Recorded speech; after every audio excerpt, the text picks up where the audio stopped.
ክቡር ዶክተር አብይ አህመድ የኢትዮጵያ ፌደራላዊ ዲሞክራሲያዊ ሪፐብሊክ ጠቅላይ ሚኒስትርና የዕለቱ የክብር እንግዳ የተከበሩ አቶ አገኘሁ ተሻገር የፌዴሬሽን ምክር ቤት አፈ ጉባኤ፣ ክቡር አቶ ቴዎድሮስ ምህረት የፌደራል ጠቅላይ ፍርድ ቤት ፕሬዝዳንት፣ ክቡር አቶ ተመስገን ጥሩነህ የኢትዮጵያ ፌደራላዊ ዲሞክራሲያዊ ሪፐብሊክ ምክትል ጠቅላይ ሚኒስትር፣ ክቡር አቶ አደም ፋራህ በምክትል ጠቅላይ ሚኒስትር ማዕረግ የዲሞክራሲ ስርዓት ግንባታ ማስተባበሪያ ማዕከል ኃላፊ፣ ክቡራን የክልል ርዕሳነ መስተዳድሮች፣ ክቡራን የሁለቱ ከተማ አስተዳደር ከንቲባዎች፣ ክቡራን ሚኒስትሮች፣ ሚኒስትር ዴኤታዎች፣ ክቡራን አምባሳደሮችና ዓለም አቀፍ ተቋማት ኃላፊዎች፣ ክቡራትና ክቡራን ጥሪ የተደረገላችሁ እንግዶች እንኳን ወደ ዲጂታል ኢትዮጵያ 2030 ማስጀመሪያ መርሃ ግብር በደህና መጣችሁ። እንኳን በሰላም ተገናኘን። ህዳር 20 2018 ዓ.ም የዲጂታል ኢትዮጵያ 2030 ስትራቴጂ በሚኒስትሮች ምክር ቤት ጸድቆ ወደ ትግበራ መግባቱ ይታወቃል። ይህንን የ2030 ዲጂታል ኢትዮጵያ ስትራቴጂ ይፋ የማድረጊያና የማስጀመሪያ ሁነት በጋራ ለማብሰር ነው በዚህ ታላቅ ሁነት ላይ እየታደም ነው። በዛሬ ሁነት ስለ ቴክኖሎጂ ብቻ ሳይሆን የምናወራው እያንዳንዱ ዜጋን ለማገልገል ኢኮኖሚያችንን ለማሳደግና ሀገራችንን በዓለም አቀፍ የዲጂታል ማዕከል ውስጥ ለማስቀመጥ በዲጂታል መንገድ እንዴት እየተለወጠች እንደሆነ ለማውሳት ጭምር ነው።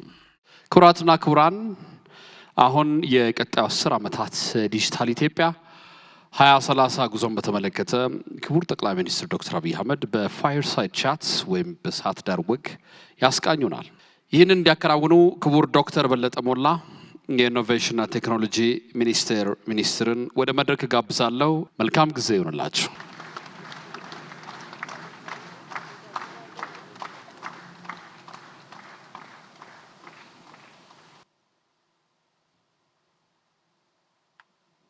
ክቡር ጠቅላይ ሚኒስትር፣ ክቡራትና ክቡራን፣ ሁሉም ፕሮቶኮል እንደተጠበቀ እንዴት ዋላችሁ?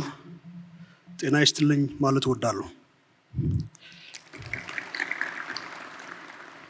ክቡር ጠቅላይ ሚኒስትር፣ እንግዲህ ከውድ ጊዜው ቀንሰው የቀጣይ 5 ዓመት ሀገራዊ የዲጂታል ጉዞ ምን ይመስላል፣ ምን ላይ እንደርሳለን፣ መንገዳችንስ ምን ይመስላል የሚለውን ሰፋ ባለ የእርስዎን ምልከታ ማዳመጥ የምንችልበት እድል ስለሆነ ይህንንም ወግ ከእርስዎ ጋር ለማድረግ እድል ስላገኘው በግሌ በጣም ደስ ያለኝ መሆኑን እየገለጽኩ፣ ክቡር ጠቅላይ ሚኒስትር፣ እንግዲህ አንድ 10 እንድንወያይባቸው እንፈልጋቸው 10 ያህል ነጥቦች አሉ። ከነዚህ ውስጥ በቅድሚያ ማነሳው ስለ ዲጂታል ኢምፓወርመንት ይሆናል።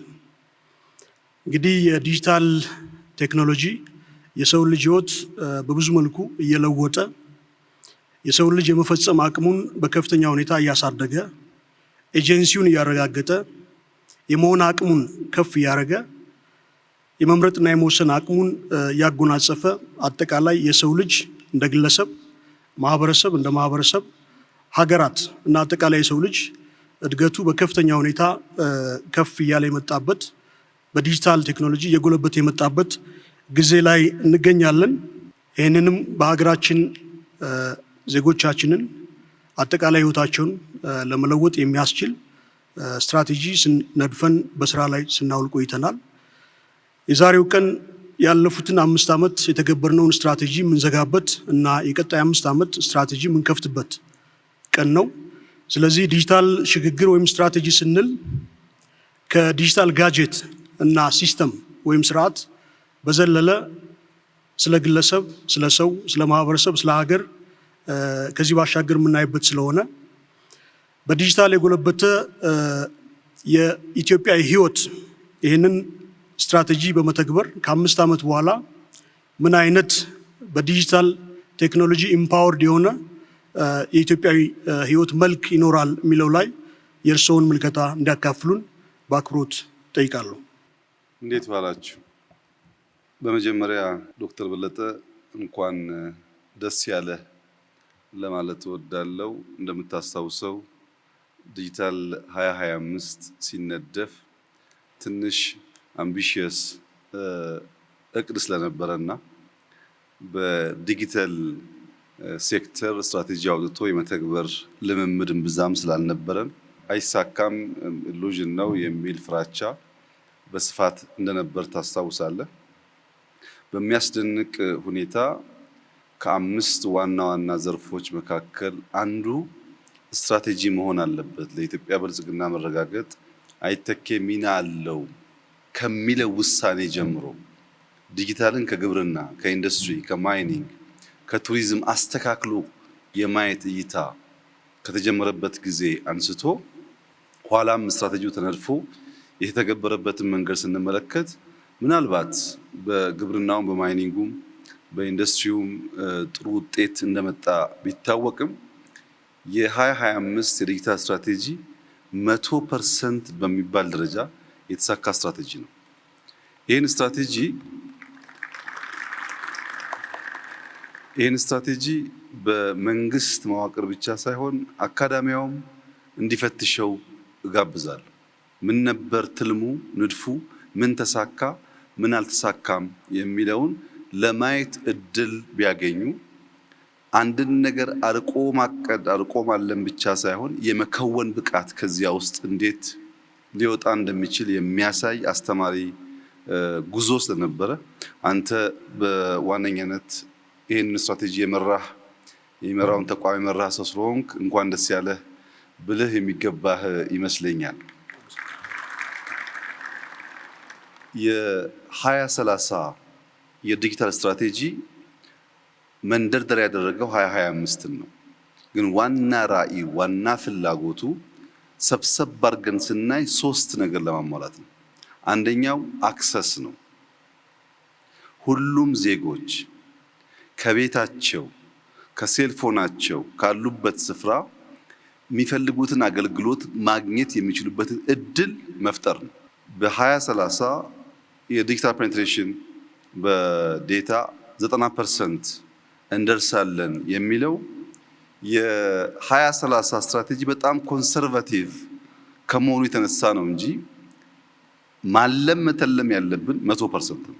ምክንያቱም 90% ሰው አክሰስ ኖሮት 10% ዜጋ አክሰስ ከሌለው መንግስት ወዶና ፈቅዶ 10%ቱ ከኋላ ይቅር ግድ የለም ብሎ አምኗል ማለት ነው። ዜጎች እኩል እድል እኩል ሰርቪስ ማግኘት እንዲችሉ የመጀመሪያው ትልሙ አክሰስ ነው። ሁለተኛው ኦፖርቹኒቲ ነው። ኢኳል ኦፖርቹኒቲ ባልሰጠንበት መስክ ባልሰጠንበት ሁኔታ እኩል ተጠቃሚ መሆን አይቻልም። በጾታ ወይም በአካል ጉዳት ምክንያት ወይም በርቀት ምክንያት ዜጎች ሊያገኙ የሚገባውን እድል እኩል የሚያመቻች ስርዓት መፍጠር ያስፈልጋል። ይሄ ዲጂታል 2030 አንዱ እንዲያሳካ የሚፈለገው ነገር ኢኳል ኦፖርቹኒቲ ለዜጎች መስጠት ነው። ምን ማለት ነው? እዚህ ሰበታ ያለ አንድ አርሶ አደር እና ቀብሪ ዳህር ያለ ወይም ሽራሮ ያለ አንድ አርሶ አደር ስለ ዌዘር ያላቸው መረጃ የተለያየ ከሆነ በቅርበት ያለው የሚያውቅ በርቀት ያለው የማያውቅ ከሆነ በኢንፎርሜሽን እጦት ምክንያት ምርታቸው ሊበላሽ ይችላል።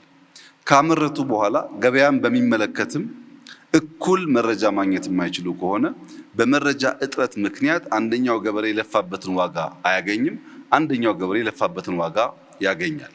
እዚህ አንደኛው አክሰስ ነው፣ ሁለተኛው ኦፖርቹኒቲ ነው። ሶስተኛው እና ዋነኛው ነገር ትረስት ነው። በዜጎችና በተቋማት መካከል ትምምንን ካልፈጠረ ለምሳሌ ሞባይል ይዞ ሰው እቺ ሞባይል ብሬ እንዳሰርቅብኝ በሞባይል መኒ በቴሌብር አልጠቀምም የሚል ዜጋ ካለ ሞባይል ሰራቂ ሳትሆን አመቻች መሆኗን ማሳመን ያስፈልጋል። በተቋምና በዜጎች መካከል ትምምን ካልተፈጠረ የገንዘብ ትራንዛክሽን፣ መማር ማስተማር፣ ስለ ጤና ዳታ መስጠት፣ ደፍሮ ለስራ አፕላይ ማድረግ፣ ፐርሰናል መረጃን በክላውድ ላይ ማስቀመጥ የመሳሰሉ ጉዳዮች የሚታሰቡ አይደሉም። እንደኛ ባለ ማህበረሰብ በጥርጣሬ በስጋት በኮንስፒሬሲ የተሞላ በሚሆንበት ሰዓት ቴክኖሎጂ አሳላጭ መሆን ተስኖት የሚፈራ ከሆነ ዜጎች የማያምኑበት ከሆነ የምናስበውን ነገር አያሳካም።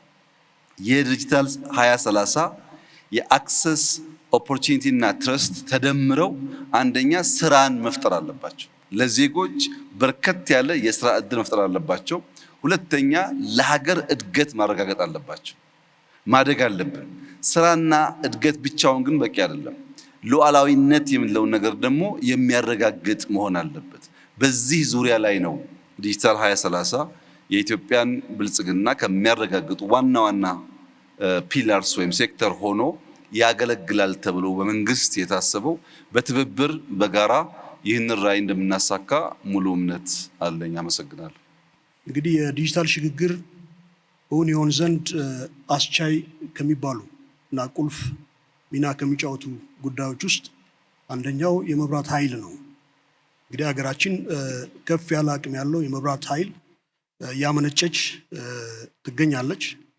ግን ደግሞ ይሄንን በመላው ሀገሪቱ እንዲሰራጭ ለሁሉም ዜጎች ለሀውስሆልድ ሁሉ ተደራሽ እንዲሆን የማረጋገጥ ቀጣይ ስራ ይኖርናል። እንደ ሀገር 2030 ስትራቴጂ እንግዲህ የመብራት ኃይልንም የኢንተርኔት ኮኔክቲቪቲንም ዋና መሰረት አድርጎ ከለያቸው ጉዳዮች ውስጥ ናቸውና የእነዚህን ተደራሽነት በአጠቃላይ በሀገራችን ለማረጋገጥ ምንችልባቸው ሂደቶች ምን ይመስላሉ? እዚህ ላይ የእርስዎ ምልከታ እንዲሰጡ ነው። የዩኒቨርሳል አክሰስ ጉዳይ ቅድም ካስቀመጥኩት ከራዕዩ ጋር በእጅጉ የተቆራኘ ጉዳይ ነው። በራዕዩ አክሰስ ኦፖርቹኒቲ እና ትረስት ያልነው ጉዳይ የሚሳካው ሁለት ወሳኝ ፋውንዴሽኖች ሲሟሉ ብቻ ነው። አንደኛው ኤሌክትሪክሲቲ ነው። ኤሌክትሪክሲቲ ማለት አሁን ላለው ሁሉ ቴክኖሎጂ ምግብ ማለት ነው። ምግብ ሳንሰጥ ቴክኖሎጂውን መጠቀም አንችልም። ለምሳሌ ስልክ ምግቡ ኤሌክትሪክ ነው። መኪና ምግቡ ኤሌክትሪክ ነው። ድሮን ምግቡ ኤሌክትሪክ ነው። በጣም የምንጠቀምባቸው አብዛኛው ጋጀቶች የሚመገቡት ኤሌክትሪክ ነው። ምግቡን ከልክለን ጋጀቱን ብንሰጥ ሰው መጠቀም አይችልም። ኤሌክትሪክ አሁን ላለው ቴክኖሎጂ ምግብ ስለሆነ ምግብ በበቂ ደረጃ ያልተሰጠው ማንኛውም ቴክኖሎጂካል ውጤት የሚጠበቅበትን ሰርቪስ አይሰጥም። ለምሳሌ መኪና ለአንድ አርሶ አደር ባቀርብለትና ያም መኪና ቻርጅ ማድረግ ባይችል ወይም ትራክተር ባቀርብለትና ትራክተሩ በኤሌክትሪክ የሚሰራ ሆኖ ቻርጅ ማድረግ ባይቻል ወይም ፕሮዳክቶች ለዴሊቨሪ ቅድም ሞተር ሳይክል አይመረጥም ተብሏል። በድሮን ዴሊቨር ማድረግ ብንፈልግ እና ቻርጅ ማድረግ ያለብን በኤሌክትሪክ ቢሆን በኤሌክትሪክ እጦት ምክንያት ትራክተሩም፣ መኪናውም፣ ሴልፎኑም፣ ቴሌቪዥኑም፣ ፍሪጅተሩም እያለ ሰው ሊገለገል አይችልም። የቴክኖሎጂዎች ሁሉ ምግብ የሆነውን ኤሌክትሪሲቲ ማዳረስ ያስፈልጋል። የምናዳረስበት መንገድ የግድ ናሽናል ግሪድ መሆን አይጠበቅበትም። አንዳንዱን በሚኒ ግሪድ፣ አንዳንዱን በኦፍ ግሪድ ሊሆን ይችላል። ለምሳሌ የተሻገረ ገጠር ባልነው የሶላር ሲስተም በየአርሶ አደሩ ቤት ለማዳረስ እየተሞከረ ነው ያለው። ኢትዮጵያ አሁን የሶላር ሴል ማምረት ጀምራ በወር ከ20 እስከ 25 ሚሊዮን ዶላር ኤክስፖርት አድርጋለች። ያንን ሴል የሚቀረውን ነገር በማሟላት በኢትዮጵያ ገጠር ውስጥ እንዲስፋፋ ማድረግ ይቻላል። ባጭሩ ኤሌክትሪሲቲ ማለት ቤድሮክ ኦፍ ትራንስፎርሜሽን ነው። እሱን ሳናሟላ የምናረጋግጠው እድገት አይኖርም። የተሟላ እድገት ለማምጣት ኢነርጂ ያስፈልጋል። ያ ኢነርጂ ግን በከተሞች የታጠረ በቅርብ ርቀት የታጠረ ሳይሆን ሁሉም ዜጎች የሚያገኙት መሆን አለበት። ሁለተኛው ኮኔክቲቪቲ ነው። በርከት ያሉ ከተሞች 4G 5G አክሰስ ማድረግ ጀምረዋል። ኮኔክቲቪቲ ግሬት ኢኳላይዘር ነው ይባላል። አንድ ሰው ኮኔክትድ ሲሆንና ኮኔክትድ መሆን ሲሳነው እኩል እድል ማግኘት ስለማይችል ቅድም ያልኩት ኦፖርቹኒቲ አይመጣም ማለት ነው። አንድ ሰው ዳታ አለው፣ አንድ ሰው ዳታ የለውም። በዚያ ምክንያት በርካታ መረጃዎች፣ እውቀቶች እና ዳታን ኤክስቼንጅ የሚያደርግባቸው ስርዓቶች ሊያጣ ይችላል። እና ኮኔክት የምናደርግበት መንገድ የ4G እና የ5G እንደተጠበቀ ሆኖ ሪሞት በሆኑ ኤሪያስ በቀላሉ በፋይበር ኦፕቲክስ የማንደርስባቸው ከሆኑ አሁን የምንጠቀምባቸው ቢቲኤሶች የማንደርስባቸው ከሆነ የሳተላይት አማራጭ የምንጠቀምበትን መንገድ መከተል ያስፈልጋል። አብዛኛው እንዳያችሁት በጣም ኢምፕሬሲቭ ውጤት የታየበት ቢሆንም ከእቅድ አንጻር ግን አምቢሽየስ መሆን አለብን። በሚቀጥሉት 5 ዓመታት ኢትዮጵያ 100% ኮኔክት ማድረግ አለብን። ይቻላል። እንደሚቻል አምነን ኮኔክት ካላደረግን በስተቀር ዜጎች እኩል እድል ማግኘት አይችሉም። እኩል እድል አግኝተው አይማሩም። እኩል እድል አግኝተው አይታከሙም። እኩል እድል አግኝተው ስራ አያገኙም። እኩል እድል ያላገኘ ዜጋ ደግሞ 130 ሚሊዮን ሰዎች አሉኝ ተብሎ ሊቆጠር አይገባውም። እኩል እድል ማግኘት አለበት። ያ እንዲረጋገጥ ኤሌክትሪክ እንደ ምግብ፣ ኮኔክቲቪቲ ደግሞ እንደ ኢኳላይዘር ተወስዶ አግሬሲቭሊ ልንሰራበት የሚገባ ሴክተር ነው። ይህንን ስናሳካ እና ደግሞ እውቀት ስንጨምርበት ነው ያልነውን ትልም በተሟላ መንገድ ልናረጋግጥ የምንችለው። 2030ን ስንፈጽም የተለወጠ ኢትዮጵያዊ ህይወት እንዲታይ ይጠበቃል። ስለዚህ ይህን የዲጂታል ሽግግር እውን ለማድረግ እንግዲህ መሰረተ ልማት ግንባታ ውስጥ መግባታችን አይቀርም። የጀመርናቸውን አስፍተን የገነባ እንሄዳለንና ይህንን ሽግግር ለማስቻል የትኞቹ መሰረተ ልማቶች ይሆናሉ ልዩ ትኩረት እና ኢንቨስትመንት አቅጣጫ የሚያርፍባቸው? እዚህ ላይ ሀሳቡን እንዲሰጡን። የዲጂታል መሰረተ ልማት በሚመለከት በሁለት ከፍለን ማየት እንችላለን። አንደኛው ዲጂታል ፐብሊክ ኢንፍራስትራክቸር ወይም ዲፒአይ የሚባለው ነው። ሁለተኛው ደግሞ ኬፒአይ የሚባለው ነው፣ ኪ ፐብሊክ ኢንፍራስትራክቸር የሚባለው ነው። ኬፒአይ የሚባለው የሎ ኢንፎርስመንት ሲስተም ሊሆን ይችላል፣ የመንግስት የተለያዩ ሲስተሞች ሊሆኑ ይችላሉ። አሁን እኛ የምናተኩረው የዲፒአይ ላይ ነው፣ ዲጂታል ፐብሊክ ኢንፍራስትራክቸር ላይ። እነዚህ ዋና ዋና ተብሎ የሚገለጹት ለምሳሌ አንደኛው ፋይዳ ነው። ፋይዳ ዋና የፐብሊክ ኢንፍራስትራክቸር የሚያደርገው ዋና ጉዳይ ምንድን ነው? ለምሳሌ ዶክተር በለጠ 1000 ብር አለ ደሞዝ ወስደሃል። ያን 1000 ብር የት እንዳስቀመጥክ አታውቅም። ቤት ይሁን ቢሮ ይሁን ኪስ ይሁን አታውቅም። ብሩ አለ፣ አድራሻውን ስለማታውቅ ካፍቴሪያ ሄደ ቡና ብታዝ ሂሳብ ስትባል ገንዘብ አለኝ ግን አሁን ለጊዜው አድራሻውን አላውቅም ብትል የሚሰማ ሰው አይኖርም። ገንዘብ ኦን ማድረግ ብቻ ሳይሆን የት እንዳለ ማወቅም ጭምር ኢምፖርታንት ነው።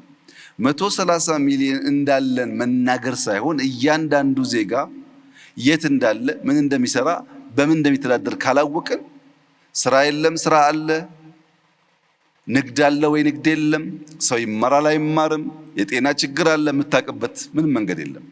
ፋይዳ አድራሻን ጨምሮ የአንድን ዜጋ ሁለንተናዊ መረጃ የሚይዝ ሲሆን ያን መረጃ ያለው ሰው ወደ ዲጂታል ፔመንት ሲስተም ቨርቹዋሊ በአካል ሳይገኝ ሊበደር፣ ገንዘብ ሊያስተላልፍ፣ ሊገዛ ይችላል። ምን ከሆነ ከታወቀ በማይታወቅ ሰው ያንን ትራንዛክሽን ማካሄድ አይቻልም። የመጀመሪያው በዲፒአይ በአንክሮ ማየት የሚገባን ጉዳይ ፋይዳ ላይ ግን አድሬስ ጨምረን ማለት ነው።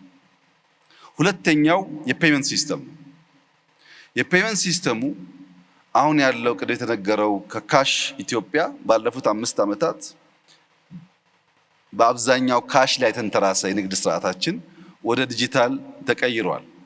ይሄ ልክ እንደ ተራ ዜና እንደ ተራ ንግግር የሚታይ ጉዳይ አይደለም።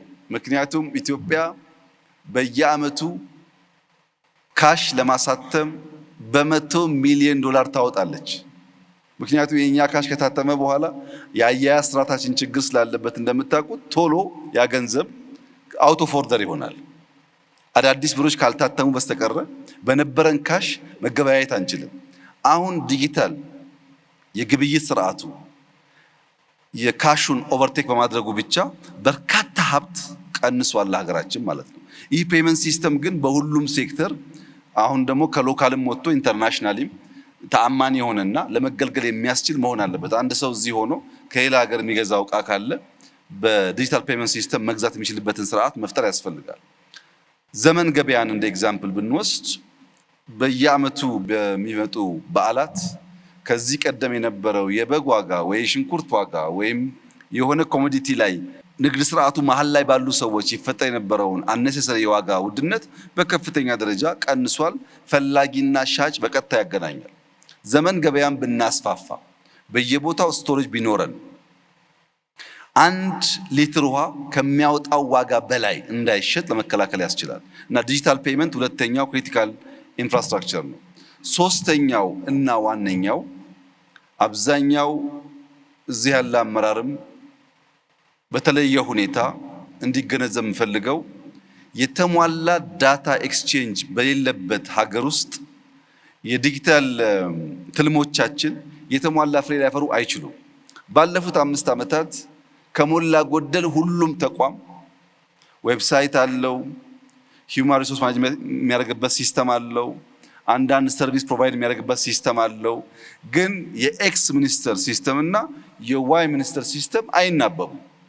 እኔ ዲጂታል ፋይዳ እያለኝ ውጭ ጉዳይ ሄጄ የምገለገልበትን ሰርቪስ ገቢዎች ሄጄ ከምገለገልበት ጋር አንድ ስላልሆነ ዳታ ኤክስቼንጅ ስለሌለ በእያንዳንዱ ተቋም በእነሱ ፍላጎትና ስርዓት ልክ ነው የምገናኘው። ይሄ ደግሞ ቅድም ተባለው ሰው ሴንተር አይደለም። ሰው ሴንተር ነው ሲስተም የሚሰባሰበው የዳታ ኤክስቼንጅ ካለ ነው። ከሶቨሬኒቲ አንጻር አንድ ኤግዛምፕል ልጨምር። ኢትዮጵያ ውስጥ አንዳንድ ሰዎች እንደ መንግስት ሹም በዲፕሎማቲክ ፓስፖርት ዴሊጌሽን ውስጥ ተካተው ይመጣሉ። ዶክተር በለጠ የሚባል ሰው ከሆነ ሀገር ሚኒስተር ተብሎ ይመጣል። ከ6 ወር በኋላ በግል ፓስፖርት ዶክተር በለጠ ቪዚተር ሆኖ ይመጣል። መጥቶ ለምሳሌ ባሌ መሄድ እንደ ባለስልጣን ካልቻለ እንደ ቱሪስት ባሌ ደርሶ የፈለገውን ነገር ወስዶ ይመለሳል። አሁን ባለው ቴክኖሎጂ በድሮን ብቻ በከርሰ ምድር ውስጥ ያለ ሀብት ለምሳሌ የወርቅ ክምችት ይታወቃል። መጥቶ ኢንቨስትመንት ስጠይቀው እናስብበታለን ብዬ መልሼው እንደ ፕራይቬት ቱሪስት መጥቶ ቱሪስት እንዲያልቅ ስለምንፈልግ እኛ እንጋብዛለን። መጥቶ አንድ ገጠር ሄዶ የካሜራ ድሮን ነው ያስኩት ብሎ በከርሰ ምድር ያለኝን ሀብት ለይቶ ከዚያ እንደ መንግስት መጥቶ እዚህ ጋ ነው ኩባንያ የሚፈጠረው የምፈልገው ቦታ ይሄ ነው ይለኛል።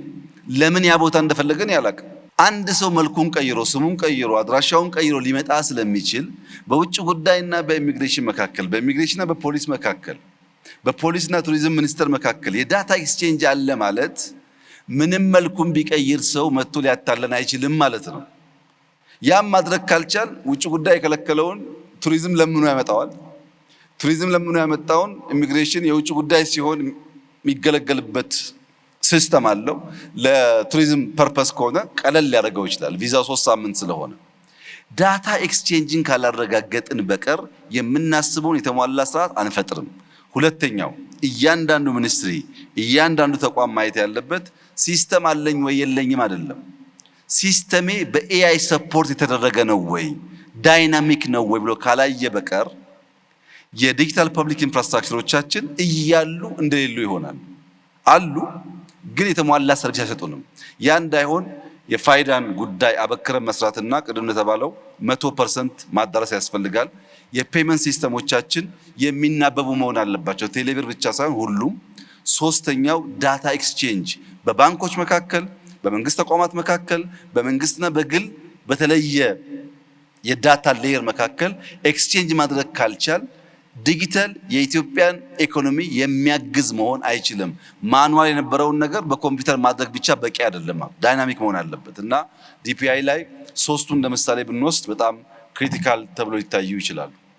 የዲጂታል ሽግግርን በማረጋገጥ ሂደት ውስጥ ከሚገጥሙ ተግዳሮቶች ውስጥ አንዱ የዲጂታል ወረርሽኝ የሚባለው ነው፣ ወይም የዲጂታል ጣጣ ልንለው እንችላለን። ብዙ ምርታዎች ያሉት እንደመሆኑ ያህል የሰው ልጅ አቅም በከፍተኛ ሁኔታ ከፍ የሚያደርግ ምርታማነትን የሚጨምር እንደሆነ ሁሉ ዲጂታል ቴክኖሎጂ አብሮ ይዟቸው ከሚመጡ ችግሮች ውስጥ እንግዲህ እንደ ዴታ የመረጃ ማጭበርበር፣ የመረጃ ጉዳይ አጠቃላይ እንደ ፌክ ኒውስ የምንለው እንዲሁም የሳይበር ቡሊንግ፣ ሳይበር ክራይም የምንላቸው በርካታ ተያያዥ ቻሌንጆች አሉና ወጣቶቻችን አጠቃላይ ህዝባችን ዜጋችን ወደ ዲጂታል ስርዓት ውስጥ እንዲገባ ትልም እያስቀመጥን ነው። ወጣቶቻችን ተጋላጭነታቸውን ለመቀነስ ወይም የሳይበር ክራይም ተጠቂ እንዳይሆኑ፣ የሳይበር ወረርሽኝ ተጠቂ እንዳይሆኑ በተለያየ አግባብ እነሱን እንዴት ልንከላከል እንችላለን ብለው ያስባሉ? ይሄ እንዲያካፍሉ። የሳይበር ሴኩሪቲ ጉዳይ ዛሬ ለምናወራው ጉዳይ በጣም ኢምፖርታንት ቢሆንም አጠቃላይ እድገት ፕሮግረስ የሚባለው ጉዳይ ፕሮግረስ ዊዛውት ሴኩሪቲ ፕሮግረስ አይደለም። ለምሳሌ ሰው በእግር ሲሄድ የነበረበትን መንገድ ዛሬ መኪና ገዝተንለት በእግር 20 ዓመት በሰላም ሲመላለስ የኖረ ሰው መኪና በመያዙ ምክንያት ብቻ አደጋ ደርሶበት የሚሞት ከሆነ ቢቀርበት ነው የሚሻለው መኪናው። ወይም በካሽ ስንገለገል ምንም ችግር ሳይገጥመን ቆይቶ ወደ ቴሌብር ስንገባ ብራችን የሚዘረፍ ከሆነ ቴክኖሎጂ ቢቀር ነው የሚሻለው። ሴፍቲ ሴኩሪቲ በጣም ኢምፖርታንት ኤሌመንት ነው። ከኬፒአይ አንጻር የተወሰደ እንደሆነ ቅድም ተገለጸው በሰርት እና በሳይበር ዲፌንስ 24/7 የኢትዮጵያን የዳታ ትራንዛክሽን መከላከል የሚያስችል ቁመና እየተፈጠረ ነው ያለው። ይሄ ቁመና ቋሚ አይደለም። ኢንሳን ከጀመርን ዓመታት ተቆጥሯል። በአፍሪካ የተሻለ የሳይበር ሴኩሪቲ አቅም ያለው ተቋም ነው። ግን በየቀኑ እያደገ ካለው አውድ ጋር አብሮ ካላደገ የአታክ ስርዓቱም ስለሚለያይ አደጋ ሊያስከትል ይችላል። ከኛ የሳይበር ሴኩሪቲ ተቋም ምን እንጠብቃለን የተባለ እንደሆነ አንደኛ ሲስተሞቻችን ፕሮቴክት ማድረግ አለባቸው። እነሱን ተማምነን ሲስተም እንደ ፕራይቬት ካምፓኒ ወይ እንደ መንግስት እንገዛለን፣ እንጠቀማለን። አሱም የምናደርገው የሚደርስብን ጥቃት ካለ ይከላከሉልናል ነው።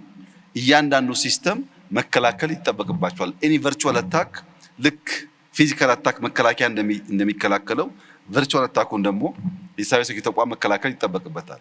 ሁለተኛ ዳታ ነው። ሲስተም ብቻ ሳይሆን ዳታዎቻችን መከላከል አለባቸው። ሶስተኛ ትውልድ መከላከል አለባቸው። ክሪቲካል ፖይንቱ እዚህ ጋር ነው። ቴክኖሎጂን ኢምብሬስ ማድረግ አለብን።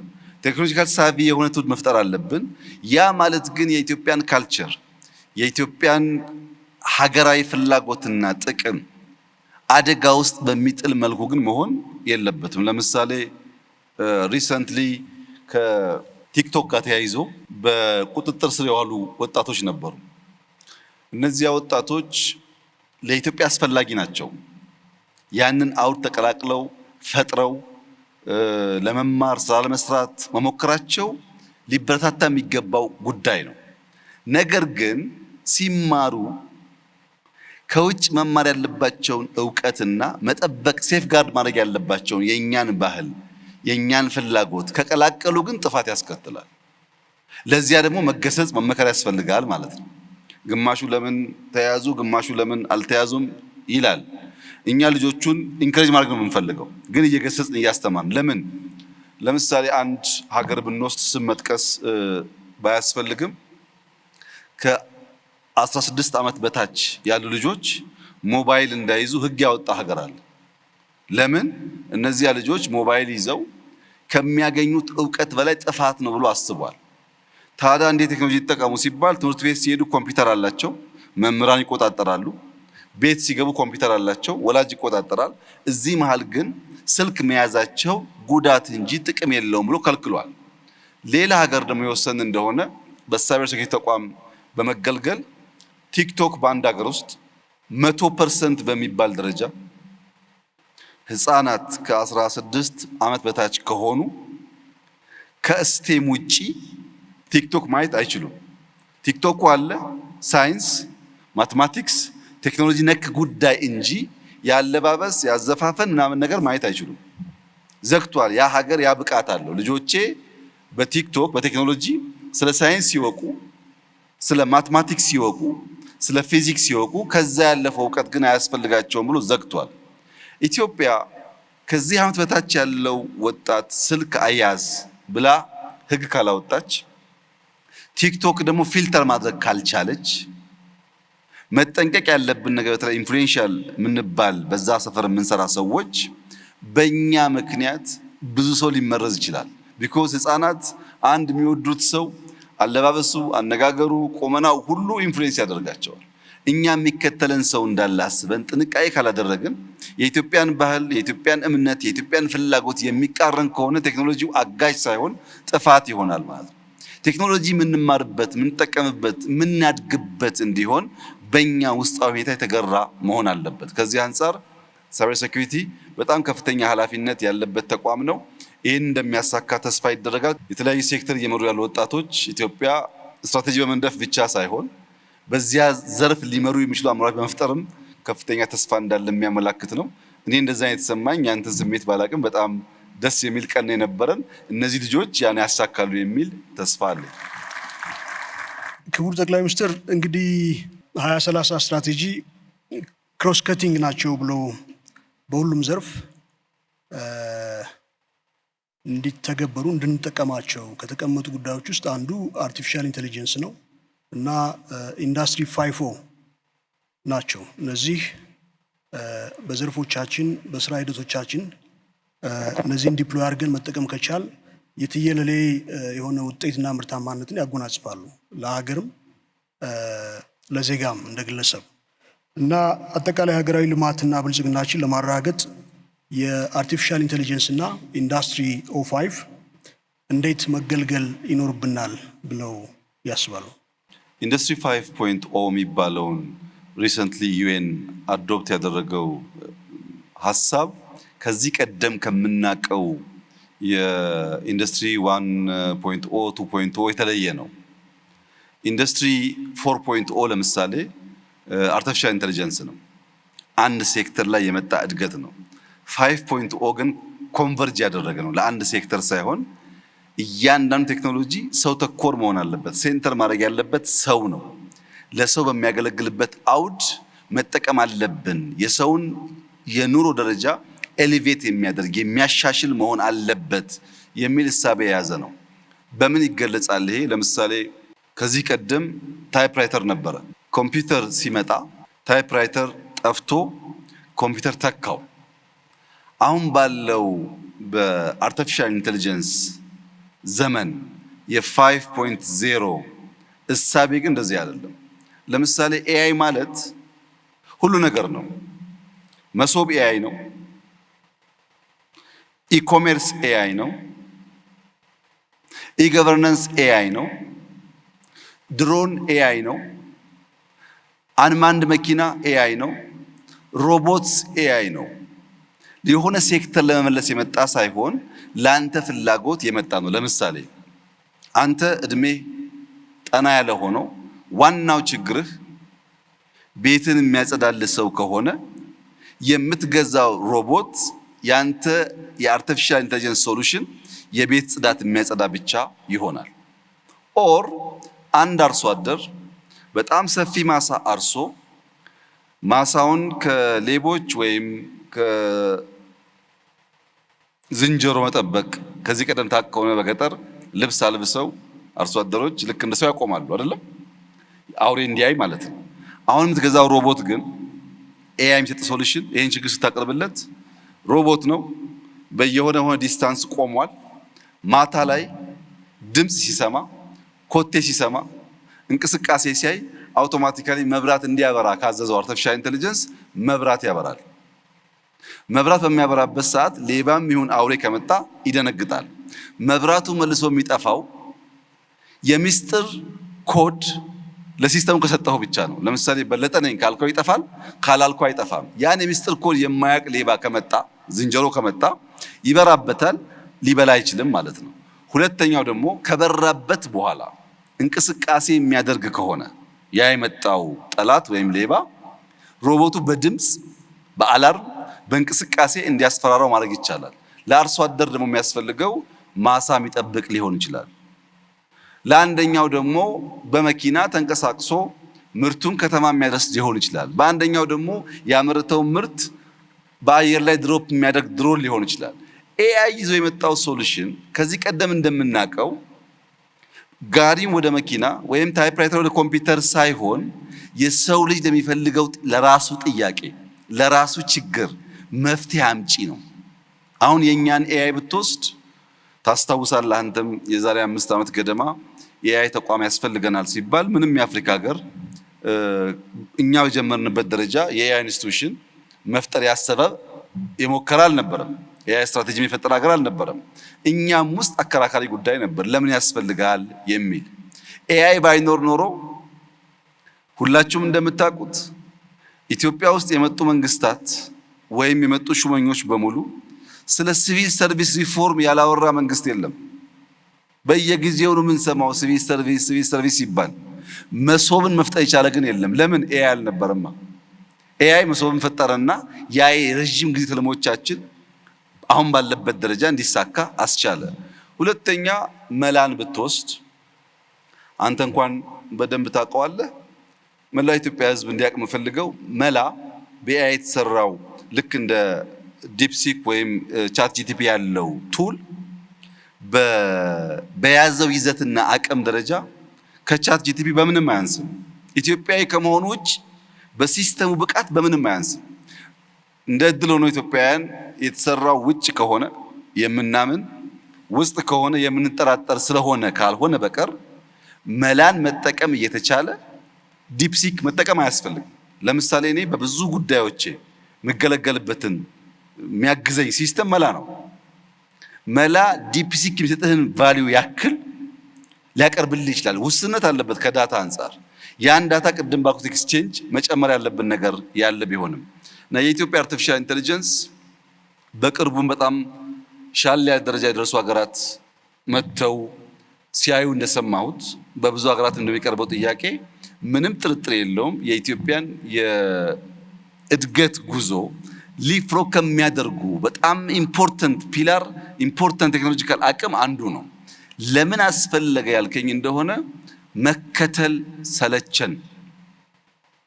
የመጣውን ሁሉ ስንከተል ኋላ ስለቀረን እንዲያ መከተል እንዳማረብን ከኛ ጋር እንዳይኖር ሊፍሮግ ለማድረግ የመደመር መንግስት እንዳስቀመጠው አንዱ መፍትሄ ኤአይ ነው።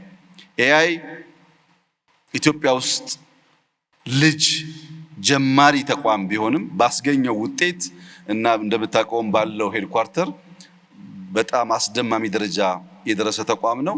ይህን ሁሉም ሰው መጠቀም ከቻለ ሁሉም ሰው ማገዝ ከቻለ ኤአይ እና የፕራይቬት ሴክተር ተሳስበው የሚሰሩ ከሆነ ምንም ጥርጥር የለውም የምናስበውን ምርታ ያመጣል። ሰው ተኮር ሆኖ መፍትሄ ያመጣል። 5.0 በተሟላ መንገድ ሊሳካ የሚችለው ለእያንዳንዱ የሰው ልጅ ችግር መፍትሄ አምጪ ቴክኖሎጂ ሲኖር ያ ደግሞ ኤአይ ነው ለማለት ነው። በውይይቶቻችን ሁሉ ማዕከላዊ ቦታ ከሚወስዱ ጉዳዮች ውስጥ አንዱ ዳታ ነው። ደጋግመን ጠቅሰዋለን። ዳታ መረጃ እንላለን እና የዲጂታል ኢኮኖሚ የዳታ ኢኮኖሚ ተብሎ ይወሰዳል፣ ወይም በዳታ ላይ የሚገነባ ኢኮኖሚ ነው። እንግዲህ የዲጂታል ቴክኖሎጂ እና የዲጂታል ኢኮኖሚ ሽግግር አውዳዊ ትርጓሜያቸውን ከለወጣቸው ጉዳዮች ውስጥ አንዱ ሉዓላዊነት የምንለው ኮንሰፕት ነው። እንግዲህ ትራዲሽናሊ ሉዓላዊነት ስንል በአመዛኙ የሚመጣው የሀገር ዳር ድንበር ጋር በተያያዘ ጉዳይ ነበር። አሁን ላይ ደግሞ ሀገራት የዲጂታል ቴክኖሎጂ ሲስፋፋ እዛ ዲፕሎይመንት ውስጥ ሲገቡ እዛ ኢንቨስትመንት ውስጥ ሲገቡ ሉዓላዊነታቸው በተለያየ መልኩ ሊደፈር ይችላል። ስለዚህ ዳታ ማለት ሁሉም ነገር ነው፣ ኢኮኖሚ ነው። ኢኮኖሚ የሚቆምበት መሰረት ነው ካልን ዳታን የምናመነጭበት፣ የምናከማችበት፣ ማኒፑሌት ወይም አናላይዝ የምናደርግበት ሂደቶቻችን ሁሉ ቁጥጥር ይፈልጋሉ ማለት ነው እና እንግዲህ አግሬሲቭሊ ወደ ዲጂታል ኢኮኖሚ ግንባታና ሽግግር ውስጥ እየገባ እንደመሆናችን መጠን የዳታ ሉዓላዊነታችን እንድንጠብቅ ከዚህ ጋር ምን ምን ጉዳዮች መደረግ አለባቸው ብለው ሀሳብ ይሰጡናል። ሶቨርኒቲ ዳይናሚክ ነው። ሶቨርኒቲ በዘመን መካከል ቋሚ አጫዋች ኖሮት አያውቅም። የዛሬ 100 ዓመት ሰዎች ሉዓላዊነት ሲሉ መሳሪያ የታጠቁ የተደራጁ ሰዎች መጥተው መሬታቸውን ድንበራቸውን ሲወስዱባቸው ነበረ። አሁን ከሌላ ኮንቲነንት ተደራጅቶ ወቅቱ መሬት የሚወስደው የለም። ያ ሶቨርኒቲ ያለፈበት። ቀጥሎ የመጣው እንደምታስታውሰው በቀዝቃዛው ጦርነት ጊዜ የአይዲዮሎጂ ወረራ ነበረ። ኢትዮጵያውያን የተጋደሉት፣ ኢትዮጵያውያን ተቋሞቻቸውን ያፈረሱት፣ ኢትዮጵያውያን የተጨቃጨቁት ምንም በማያውቁት አይዲዮሎጂ ነው።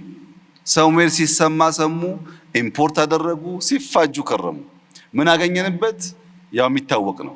ይቅርብን በእኛ ሁኔታ በእኛ ሀሳብ የተባለበት ዋናው ምክንያት ኢምፖርትድ ቶትስ ኢምፖርትድ አይዲዮሎጂ እንዳለ ሲመጡ ጥፋት ስላላቸው ነው። እሱ ሲቀንስስ ስንዴ መጣ። ስንዴ እየለመንክ ስንዴ የሚሰጥህ አካል እያለ እኔ ሶቨሬኒቲ ጠብቄያለሁ ማለት አትችልም። ምክንያቱም ሲፈልግ ስንዴ ይከለክልብሃል ማለት ነው። ለምሳሌ የዛሬ 3-4 ዓመት ገደማ ታስታውስ ከሆነ እምቦጭ የሚባል አረም የጣናን ሌክ ወረረው የሚል አከራካሪ በጣም ጩኸት ነበር። እሺ ጣና በድንገት በተፈጥሮ ጉዳይ ተፈጠረ እንበል። አሁን ደግሞ ኢትዮጵያ ውስጥ ያሉ ሐይቆች እየዞራችሁ ብታዩ ሁሉም ትናንሽ ሐይቆች ሳይቀሩ እምቦጭ አላቸው። ከየት መጣ ይሄ እምቦጭ? ማን ነው ቱሪስት ነኝ ብሎ መጥቶ እምቦጭ እያረጨብን የሚሄደው? እኛ እናውቅ ነው ወይስ እግር አውጥቶ ነው ከጣና ተነስቶ ዝዋይ ሐይቅ ድረስ እምቦጭ የሚሄደው? ትክክለኛው መልስ በእጄ ኖሮ ሳይሆን ዲፔንደንት የሆኑ በራሳቸው ምግባቸውን የማያመርቱ ሐሳባቸውን የማያመርቱ የሥራ ሂደት የማያመርቱ ሀገራት ስለ ሶቨርኒቲ ሊያወሩ አይችሉም። አሁን ባለው ዘመን በኤአይ ዘመን አንደኛው ዳታ ነው። ለምሳሌ ኢትዮጵያ ውስጥ ጉንፋን በተደጋጋሚ ይነሳል። ኢትዮጵያ ውስጥ ጉንፋን ተደጋጋሚ የሚነሳው ጥቅምት ወር ነው። ኢትዮጵያ ውስጥ ጉንፋን ተደጋጋሚ የሚነሳው በማዕከላዊ ኢትዮጵያ ነው። ኢትዮጵያ ውስጥ ጉንፋን ተደጋጋሚ የሚነሳው በወንዶች ላይ ነው። ይሄ ዳታ ቢኖር አዘን ኤግዛምፕል ይሄ ዳታ እኛ ከሌለን ይሄ ዳታ ያለው ሀገር በሚቀጥለው ዓመት ጉንፋን እንደሚመጣ አውቆ መድኃኒት ያዘጋጅልናል። በዛ ዳታ መድኃኒት አዘጋጅቶ አንተ ትታመማለህ፣ እሱ ያቀብልሃል መድኃኒት። መድኃኒትን እስካላመረት ድረስ ሶቨሬኒቲ ልታወራ አትችልም። ዳታን መቆጣጠር፣ ዳታን ከአንተ ፍቃድና ፍላጎት ውጭ ሌሎች አክሰስ እንዳያደርጉ ማድረግ ማለት ልክ ካሽ ሀብት ወይም የውሃ ሀብት የወርቅ ሀብት እንደመከላከል ማለት ነው። ሌትስ ሴይ አሁን ዳታውን በክላውድ ቅድም እንሰራለን ስላላችሁ ገነባችሁት ብለን ደግሞ እናስብ። ዳታ ሴንተር ገንብታችሁ ዳታችን እንቆጣጠራለን ደግሞ ይባል። ቀጥሎ ደግሞ የቺፕስ ጉዳይ ይመጣል። ዳታ ሴንተሩ የሚገነባበት ቺፕስ አልሰጥህም ይላል። የሁሉ ቺፕስ የሁሉ ቴክኖሎጂ ኢንፑት አፍሪካ ሆና እያለች አፍሪካ ሁሉንም ቺፕስ ከውጭ የምታመጣ ከሆነ ስንዴ ብታመርትም በቺፕስ ደግሞ ነገ ትያዛለች። እና ሶቨርኒቲ ዳይናሚክ ነው። በየዘመኑ ካለ ጉዳይ ጋር እያደገ ነው። ለምሳሌ አሁን ፋይዳን ውሰድ። ፋይዳ ሲስተም 30 ሚሊዮን ሰው ደርሰናል አለ። 30 ሚሊዮን ማለት አፍሪካ ውስጥ ከግማሽ በላይ የአፍሪካ ሀገራት 30 ሚሊዮን ፖፑሌሽን የላቸው። በአፍሪካ ሀገራት ሳይ ብትወስድ ሙሉ 100% ፖፑሌሽኖቻቸውን በፋይዳ አሳስረዋል ማለት ነው። ፋይዳን ነዮዳይ ስለሰሩት ዛሬ ለዛምቢያ ማርኬት ለማቅረብ ለተለያዩ አፍሪካ ሀገር ለማቅረብ ድርድር ላይ ናቸው። ለምን? ቴክኖሎጂ ኦውን ስላደረግን። ቅድም ክቡር አቶ ቴዎድሮስ ምህረት ጋር እናወራ ነበረ። የፍርድ ቤት ስርዓታቸውን ኦቶሜት ስላደረጉ 2-3 የአፍሪካ ሀገራት መጥተው የእነሱን ሲስተም መግዛት ጥያቄ እያቀረቡ ነው። በሞባይል መኒ በቴሌብር በቅርቡ የኢትዮ ቴሌኮም ሲኦ ካሜሮን ነበሩ እንደምታስታውሰው። የእኛ ሞባይል መኒ እዛ ሊሸጡ የተነጋገሩ ነው ያሉት። በፋይዳ በፔሜንት ሲስተም መሶብ በርካታ ሀገሮች እየጠየቁ ያሉበት ዋናው ምክንያት ምንድን ነው? አፍሪካ ውስጥ ጥቂት ሀገራት እኔም አንተም የምናውቃቸው ሀገራት ሲስተሞቻቸውን ከሌላ ዓለም አመተው ተጠቅመው እነዚያ ሀገራት ጋር እሰጣ ገባ ውስጥ ሲገቡ የፍርድ ቤት ሲስተም የተዘጋበት ሀገር አለ። የፔሜንት ሲስተም የተዘጋበት ሀገር አለ። የሜዲካል ሲስተም የተዘጋበት ሀገር አለ። ከውጭ ስናመጣ ሲስተሙን በርቀት ይዘጉብንና እንቅስቃሴ ስለሚያግቱን አፍሪካ ውስጥ አቅም ካለ የአፍሪካን አቅም መጠቀም ይሻላል የሚል እሳቤ አሁን በጣም በርካታ ሀገራት ውስጥ እየተፈጠረ ነው ያለው። ታዲያ ችግሩ ምንድን ነው? የኢትዮጵያ አርቲፊሻል ኢንተለጀንስ ተቋም፣ ኢንሳ፣ የፋይዳ ተቋም፣ ሌሎችም ተቋማት ማሰብ ያለባቸው ጉዳይ በሀገር ውስጥ እኛ የለመድነው ካልቸር ማከላከል ነው። ፕራይቬት ሴክተር የሚያሳትፍ አይደለም። አሁን ካሜሮን ወይም ጋና ወይም ታንዛኒያ መሄድ ስናስብ ኢንሳና ፋይዳ በቀጥታ መሄድ ብቻ ሳይሆን የኢትዮጵያ ሀገር በቀል ፕራይቬት ሴክተር ካምፓኒዎች እያደጉ ያሉ ስታርታፖች እንዲሄዱና እንዲሰሩ አስፈላጊው ድጋፍ የተደረገላቸው በአፍሪካ ማርኬት እንዲወዳደሩ ካላደረግን በቀር የመንግስት 3 እና 4 ኤጀንሲዎች ያን ነገር ሊያሳኩት አይችሉም። እኛ ማሰብ ያለብን ነገር የፕራይቬት ኩባንያ ሆኖ ኢትዮጵያዊ ኩባንያ ሆኖ 5 ቢሊዮን ብር ቢያተርፍ ምንም ችግር የለውም። የኛ ኩባንያ እስከሆነ ድረስ የግድ ኢንሳ መሆን የለበትም፣ የግድ ኤአይ መሆን የለበትም። ፕራይቬት ሴክተር ኢትዮጵያዊ ተቋማት የኛን ቴክኒካል ድጋፍ፣ ፋይናንሻል ድጋፍ፣ የማርኬት አክሰስ ድጋፍ እያገኙ በአፍሪካ ማርኬት ውስጥ ስራ እንዲሰሩ ካደረግናቸው በዛ ልክ ዳታ እናገኛለን፣ ልምድ እናገኛለን፣ ገንዘብ እናገኛለን። በለጠ ሰራውና ኤአይ ሰራው ወይም ኤክስ ኩባንያ ሰራው በኢትዮጵያ ደረጃ በማክሮ ሌቭል ሲታይ ለውጥ የለውም። ተቋማትና ኃላፊዎች ማከላከል ሳይሆን ፕራይቬት ሴክተር በተለይ ስታርታፕስ ደግፈን ወዲያ ማርኬት እንዲወጡና ትርፋማ እንዲሆኑ ማድረግ ስንችል ነው እንግዲህ ቅድም የተባለው ዩኒኮርን ሊሳካ የሚችለውና ሲስተሞች አሉ፣ ፍላጎት አለ።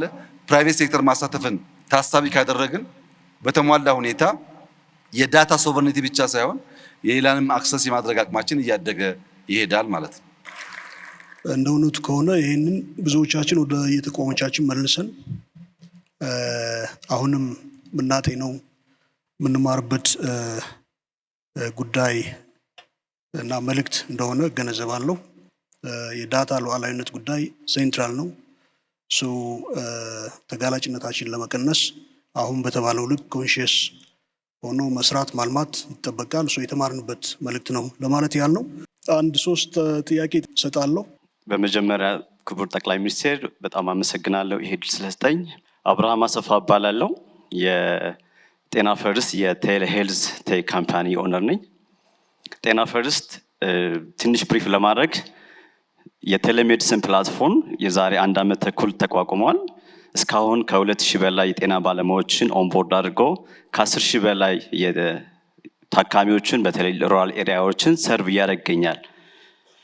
ራይት ናው አንድ እናት ከገጠር ጀምራ የምትፈልገውን የጤና ስፔሻሊቲ ዶክተር ባላት በዛች ትንሽ ስልክ አክሰስ ማድረግ ችላለች። አጠገቧ ባለ ፋርማሲ ኤሌክትሮኒክ ፕሪስክሪፕሽን እየላክን እዛ መድኃኒት ዲስፔንስ ማድረግ ትችላለች። አጠገቧ ባለው የላብራቶሪ ተቋም በሲስተም የላብራቶሪ ሰጥታ የላብራቶሪ ቴስት ወደ ዶክተሩ መላክ ችሏል።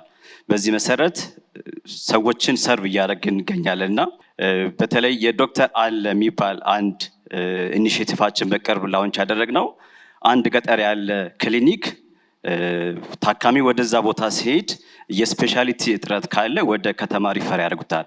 ያን ከማድረግ ይልቅ ከጤና ፈርስት ከፕላትፎርማችን ላይ ስፔሻል ዶክተሮችን ኦንቦርድ በማድረግ በዛ ባለው ቀያው ባለው ክሊኒክ ውስጥ መታከም እንድትችል አስችለናል እና ይሄን እየሰራ እንገኛለን። መንግስት ቢያግዘን ይሄን ጤና ፈርስት ፕላስ የሀገር ሀብት ነው፣ እኛ ጀምረነዋል። ስለዚህ መንግስት ይሄንን ተደራሽ እንዲያደርግ በተለይ በጤና ሚኒስቴር አዲስ ጤና የሚባል ተመሳሳይ ፕላትፎርም ተገንብቷል እና እንደ ስጋት ነው። ምክንያቱም ኦልሬዲ ዊ ኢንቨስት አሎት እና መንግስት እዚህ ላይ 50 በላይ ሼር ኦን አድርጎ ቢሰራበት በጣም ደስ ይለናል። ኢስት አፍሪካ ላይ ሙቭ የማድረግ ኢኒሼቲቮቹ አለን እና መንግስት ቢያግዘን ብዬ አመሰግናለሁ። ስሜ አሌክሳንደር ሳሙኤል ይባላል። ከኢንሳ ታለንት ሴንተር ነው የመጣሁት።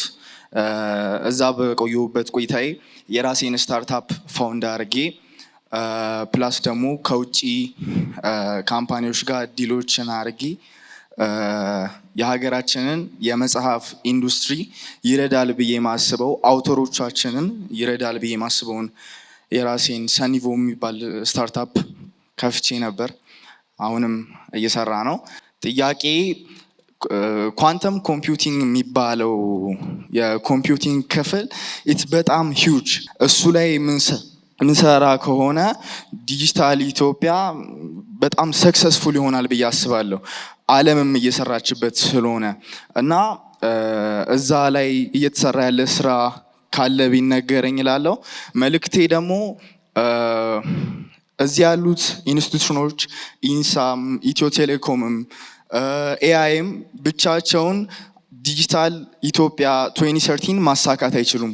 ሁላችንም አንድ ላይ በአንድ መንፈስ ዲጂታል ኢትዮጵያን በመፍጠር ካልተሰራ ማሳካት ስለሚከብድ ሁላችንም እንድንሰራበት እጠይቃለሁ ማለት ነው። አመሰግናለሁ። ሀዊ አቶ ሙሳ እባላለሁ። በኢትዮጵያ ቡናና ሻይ ባለስልጣን የአይሲቲ ስራ ክፍል አስፈጻሚ ነኝ። እንደ ሀገር ዲጂታላይዜሽንን በተመለከተ እኛም የቡናው ሴክተር ላይ በጣም ብዙ የሰራናቸው ስራዎች አሉ። ኢዩ ካወጣው ሬጉሌሽን አንጻር የሰራ ነው የቡና ዱካ መከታተያ ሲስተም አለን። ይህንን ሲስተም ላውንች አድርገናል። ይህን በተጨማሪም ደግሞ ከፋይዳ እና ከናርሌስ ከሚባለው በሚኒስትሪ ኦፍ አግሪካልቸር ጋር ካለው ሲስተም ጋር ኢንተግሬት አድርገናል። እንደ ዲፓርትመንትም እንደ ሀገርም ግን አንድ ጥያቄ አንድ ስጋት አለኝ። የመጀመሪያው ጥያቄ ምንድነው? ቡና ለሀገር ከሚያመጣው የሀገራችን የጀርባ አጥንት ከመሆን አንጻር ዲጂታሊም ብቻ ሳይሆን በተለያዩ መልኩ መደገፍ የሚገባው ሴክተር ነውና አሁን እዚህ ሁላችሁም የተለያዩ ሴክተሮችን ሰፖርት የምታደርጉ አካላት በጣም የናንተ ድጋፍ ያስፈልገናል። ኢንፍራስትራክቸሮቻችን እታች ስንወርድ ይሄንን ዱካ ለመከታተል ስራው ኢምፕሊመንት ሲደረግ ከአርሶ አደሩ ማሳ ጀምሮ ነው ይሄንን ስራ የምንከታተለውና ከኢንፍራስትራክቸር አንጻር ከ50% በታች ነው ልንል እንችላለን። ኢምፕሊመንት ለማድረግ ሬጉሌሽኑ 1 ዓመት ቢራዘምም በጣም ሰፖርት ያስፈልገናል። እሱ ላይ ድጋፋችሁን እንፈልጋለን። ሌላው ከዳታ ሶቨሬኒቲ አንጻር ደግሞ በሀገር በቀል ተቋማት እነዚህ ስፓሻል ዳታዎች እየተሰበሰቡ ነው ያለው which is good። ግን ይህንን አስታካው ዶኔት የሚያደርጉ አካላት አሉ። ፕላስ እነዚህን ስፓሻል ዳታዎች ለመሰብሰብ ፍቃድ ያገኙና እነዚህን ዳታ እየሰበሰቡ ያሉ የውጭ አካላትም አሉ። እነዚህ አካላት ስፓሻል ዳታዎቹን በሚሰበስቡበት ወቅት ግን የራሳቸው ክላውድ ሰርቨር ላይ ነው የሚቀመጠውና ይሄ ደግሞ እንደ ሴክተሩ ሰው ስጋት ይሆናል ብዬ ማስበው ስለሆነ ትኩረት ቢሰጥበት ለማለት ነው። አመሰግናለሁ። አመሰግናለሁ ክቡር ጠቅላይ ሚኒስትር እንዲሁም የተከበራችሁ እንግዶች። ስሜ ቅዱስ ያሬድ ይባላል። የሀሳብ ኤአይ ፋውንደር እና ዋና ስራ አስኪያጅ ነኝ። 2 ጥያቄዎች አሉኝ። የመጀመሪያው ጥያቄ በኤአይ ኢንስቲትዩት በኩልም ሰፖርቶችን እያገኘን ነው፣ በዛ ማመስገን ፈልጋለሁ። ግን አሁን ወደ ፐብሊክ ኦርጋናይዜሽንስ ላይ የእኛን አይዲያዎች፣ የእኛን ፕላትፎርሞች፣ የእኛን ሶሉሽኖች ይዘን በምንመጣበት ጊዜ ዋት ኢዝ ዘ ሪስክ አፐታይት ኦፍ ዘ ገቨርንመንት፣ ያ ማለት ፐብሊክ ሰርቪሶች ላይ ኢምፕሊመንት ስናደርግ ሪስክን ወስዶ ያንን ኢምፕሊመንት ለማድረግ ያለው ሰፖርት ሲስተም ምንድን ነው? ኢምፕሌስ ያሉ ነገሮች አሉ። የስ ዊ ሃቭ ሲን ዳት። ፋይናንሲንግም ሊሆን ይችላል። ሰፖርት ዋይዝም ምን አይነት ሰፖርት ሲስተሞችን ዲዛይን ተደርገዋል? ይሄኛው አንዱ ጥያቄ ነው። ሁለተኛው ግን ዩዥሊ አይዲያ ሌቭል ላይ ያሉ አሁን የኛ ኤምቪፒ ነው፣ ኦልሬዲ ሶሉሽኖቹ አሉን። ሶ ይሄንን ነገር ኢምፕሊመንት አድርገን ፌይል በሚያደርግበት ጊዜ ምን አይነት ኢኔብሊንግ ሲስተሞችን ታስበዋል? አሁን ያለው ኢመርጂንግ ያለው መሬት ላይ ያለው ነገር ጥሩ ሆኖ ሳለ ግን ፌል ሲያደርግ ያን ሰፖርት ለማድረግ ምን እየተሰራ ነው የሚለውን ነገር 2 ጥያቄዎች አሉኝ። ሜቢ አንድ ልጨምር። ኤክስፓንድ ስለማድረግ ቅድም ተነስቶ ነበረ ከሀገር ውጭ። የእኛም ሶሉሽን ቬሪ ሱን ፕሮባብሊ ኢን 12 to 18 months የእኛን ኤአይ ሶሉሽን ወደ ሌላ ስዋሂሊ ተናጋሪ ወደ ሆኑ ቺቺዋ፣ ኖርዝ አፍሪካ ላይ፣ ሚድል ኢስት ላይ ላሉ ላንጉጆች ቴስት እያደረግን አሁንም ያለ ነው። ሶ በዛ አንጻር ምን አይነት ሰፖርትን ለማድረግ ታስቧል የሚለው ነው። በጣም አመሰግናለሁ። ቴንክ ዩ። የዚህ አይነት መገናኘት ዋናው አላማ እንደዚህ ያሉ ቮይሶች ሌላ ጊዜ ለመደመጥ እድል የሌላቸው ቮይሶች ለመደመጥ እድል ስለሚያገኙም ጭምር ነው መስማቱን የፈለኩት። በአራቱም ጥያቄዎች የድምር የሆነው ሀሳብ የክሪኤቲቭ ቲንኪንግ ከሌሎች ቲንኪንጎች ያለው ልዩነት በደንብ ግንዛቤ መወሰድ አለበት። ስትራቴጂክ ቲንኪንግ ሲሆን፣ አናሊቲካል ቲንኪንግ ሲሆን፣ ሲስተሚክ ቲንኪንግ ሲሆን የራሱ ባህሪ ያለው። ክሪኤቲቭ ቲንኪንግ ማለት ልክ ወንድሜ ለጤና አንድ አፕሊኬሽን ሰርቶ በመንግስትም ይሁን በግል ያን አፕሊኬሽን የሚሰሩ ሰዎች ሊፈጠሩ እንደሚችሉ አስቦ ከነሱ በልጦና ተሽሎ መገኘት አንድ፣ 10 ፈጥሮ በአንዱ ስኬት ማግኘት 9ኙ ደግሞ ውሃ ሊበላው ይችላል። ክሪኤቲቭ ቲንኪንግ ሪስክ ወሳጅ ነው የሚባለው ለዛ ነው። የፈጠርከው ሁሉ ገበያ ያገኛል ማለት አይደለም። የፈጠርከው ሁሉ ተቀባይነት ያገኛል ማለት አይደለም። ክሪኤቲቭ ቲንኪንግ እስካለ ጊዜ ድረስ ግን እነዛ ኮምፒት የሚያደርጉ ሰዎች የምትበልጥበት አንዱ አቅምህ ተሽለህ መገኘት ነው የሚሆን። ብዙዎቻችሁ ጋር ያየሁት አንዱ ስጋት ይሄ ነው። ሁለተኛው መንግስትን እንደ ትሬት፣ እንደ አጋዥ፣ እንደ ደጋፊ፣ እንደ ገዢ ብቻ ሳይሆን እንደ ትሬት የማየት ዝንባሌ አይቻለሁ። ለምሳሌ ወንድም ያነሳውን የጤናውን ጤና ሚኒስቴር እንደዛ መጀመሩ ጥሩ ነው። የእናንተን ሲስተም አላቀውም፣ የጤናን አቀዋለሁ። የጤና የተጀመረበት ዋናው ምክንያት አዲስ አበባ ውስጥ በጣም በርካታ ፋርማሲዎች አሉ። ሰው ድንገት ማታ ያመውና መድኃኒት ፍለጋ እዚህኛው ጋር ሲሄድ የለም፣ እዛኛው ጋር ሲሄድ የለም፣ እዛኛው ጋር ሲሄድ የለም ይባላል። በአንድ አፕ የሚፈልገውን ነገር በአንድ ሰዓት ማግኘት ሲገባው 3 ሰዓት የሚቆይ ከሆነ ያ በሽተኛ ሊጎዳ ይችላል። ሪሶርሱ እያለ በመረጃ እጥረት ምክንያት የሚጎዱ ሰዎች ስላሉ ለነዛ ኢንፎርሜሽን ፕሮቫይድ ማድረግ አለብን ከሚል ነው አንደኛው። አሁን ወንድም ያነሳው በጣም ክሪቲካል ሲስተም ነው። ኢትዮጵያ ውስጥ የሜዲካል ፕሮፌሽናል በጣም ውስን ናቸው። አጠቃላይ ሳይሆን በአንዳንድ ሴክተር ላይ ያለ አቅም ውስን ነው። ለምሳሌ በጉሮሮ ላይ ባለ በሽታ 50 ሰው ብቻ ቢኖረን ያ 50 ሰው 50 ወረዳ መሄድ ስለማይችል አንድ ሴንተር ሆኖ ኬዞች ወስዶ ቨርቹዋሊ መድኃኒት አዞ በሺዎች ማዳን ይችላል። በጣም ኢምፖርታንት ሲስተም ነው። የኢትዮጵያ ጋፕ ነው። በቂ ሙያተኛ የለንም። በሲስተም ታግዘን አንዱ ሙያተኛ ለብዙ ሰው እንዲያገለግል ማድረግ የሚያስችል ስለሆነ ወይም በኳንተም ሳይንስ ለምሳሌ 2 ሰው ቢኖረን በእያንዳንዱ ዩኒቨርሲቲ ያም ማስተማር ባንችል ያ 2 ሰው ቨርቹዋሊ በሺህ የሚቆጠር ተማሪ ሊያስተምር ይችላል ማለት ነው። እና እንደዚህ አይነት ሲስተም በጣም አስፈላጊ ናቸው ለኛ። ብዙ ደግሞ አይደለም፣ 2 ብዙ አይደለም፣ 10 15 20 መኖር አለበት።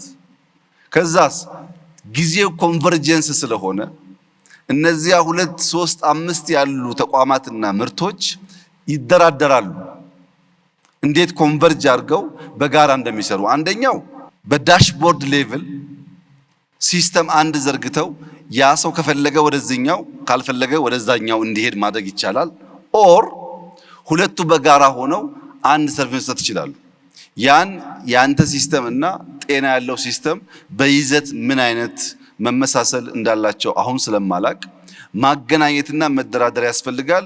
በእርግጠኝነት ግን ጤና እንደዚህ ያሉ ወጣቶች ሰርተው ሲያመጡ በትብብር አግዞ እንደሚሰራ ጥርጥር የለኝም። ከሌለም የኔ መልእክት እሱ ነው፣ አግዘን መጠቀም አለብን ነው።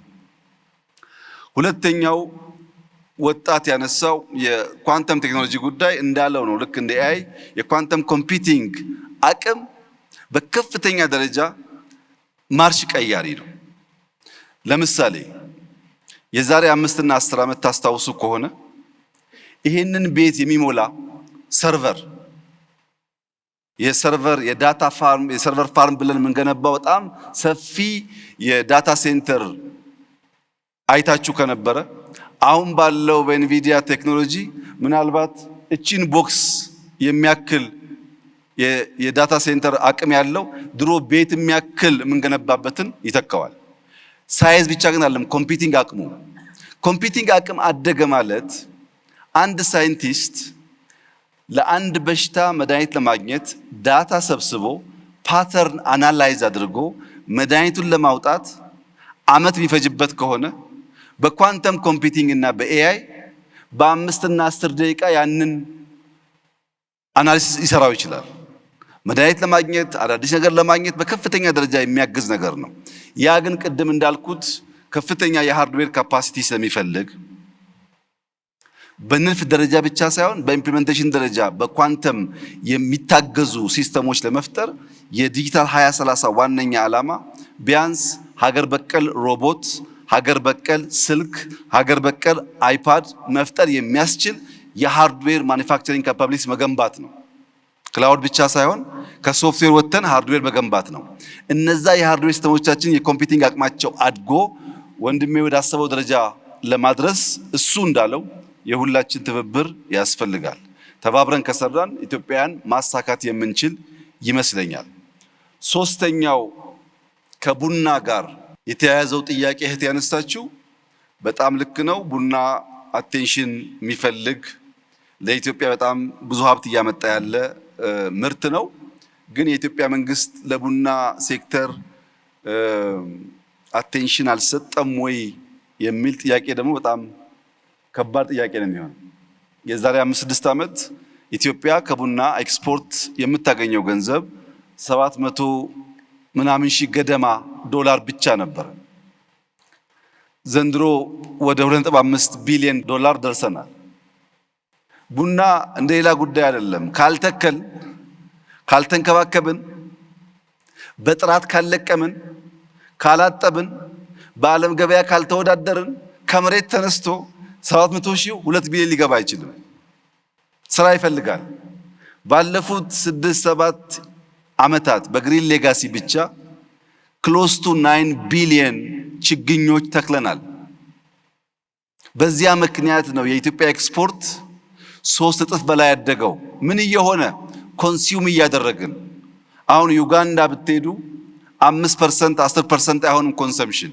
እኛ ጋር ግን እንደምታውቁት ሁላችንም ቡና እና ውሃ በደንብ ስላለየን ቡና እንደ ውሃ ስለሆነ አንደኛ፣ ሁለተኛ፣ ሶስተኛ ስላለ ከፍተኛ ኮንሰምፕሽን ያለበት ሀገር ነው።